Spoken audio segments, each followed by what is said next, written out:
Hello everyone, this video is going to be a little bit different than what I normally do on this channel. So the logline of this channel has always been nature, bikes, and science. And we got the nature part, we definitely got the bike part. Now we need to focus on the science. So other than working on bikes, my main gig is actually as an ecosystem science and sustainability student who focuses on fire ecology and geographic information systems. And that's why today I want to talk to you guys about how the densest forests aren't actually always the healthiest ones.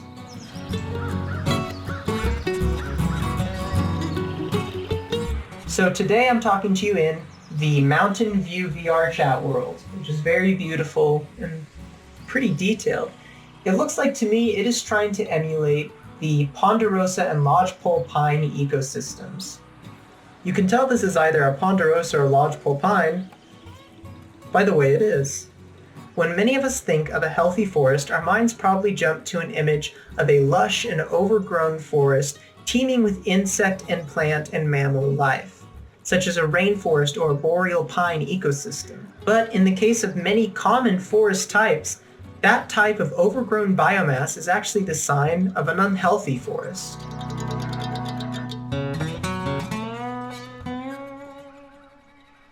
In the case of forest ecosystems in drought-prone areas that grow without small, low-impact, low-temperature fires, they actually get too dense and too overgrown, which creates what we call fuel.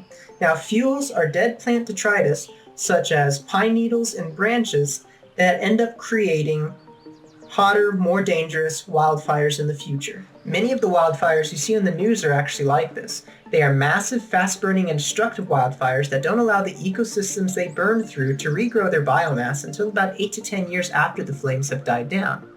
This was especially the case in a lot of the Californian and Coloradan wildfires that have been covered a lot as of late, especially like the Cameron Peak wildfire, which I have been studying. So why are these fires like this? How did our forests become so unhealthy? Well, in the 1900s, a policy of no burning, not allowing any wildfires to burn anywhere and putting them out as soon as 10 p.m. the next day, led to a strong decline in fires, but actually an incline in total amount of area burned. That was because natural wildfires that were helping keep the amount of fuels down to a lower level weren't occurring.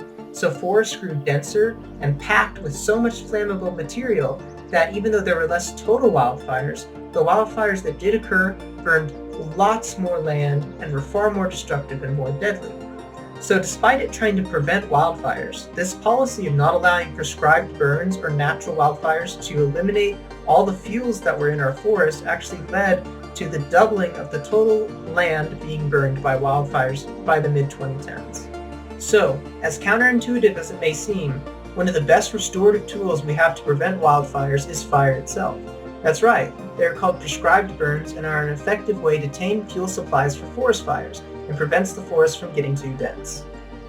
So the whole idea behind prescribed burns is letting small, low-impact forest fires burn during times when there is little to no wind, and they usually occur during the wet season where the flames can be managed and not spread too fast.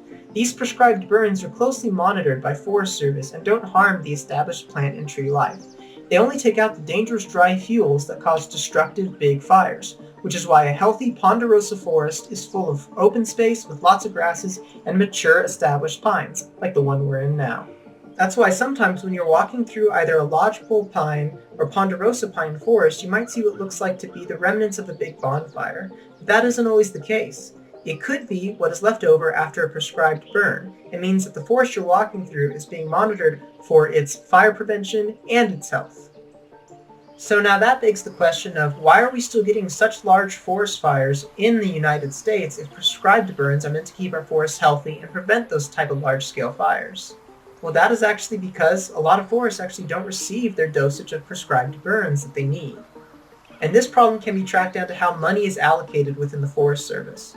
So Congress tends to give money to emergency response measures in the Forest Service instead of preventative measures. This leads to not enough money going to preventing forest fires and almost all of the funds going to emergency responses after the fires have already burned. This leads to larger, more dangerous fires burning, which then leads to more money having to be diverted from the small funds for the preventative measures into the emergency measures to save people in the case of an emergency forest fire.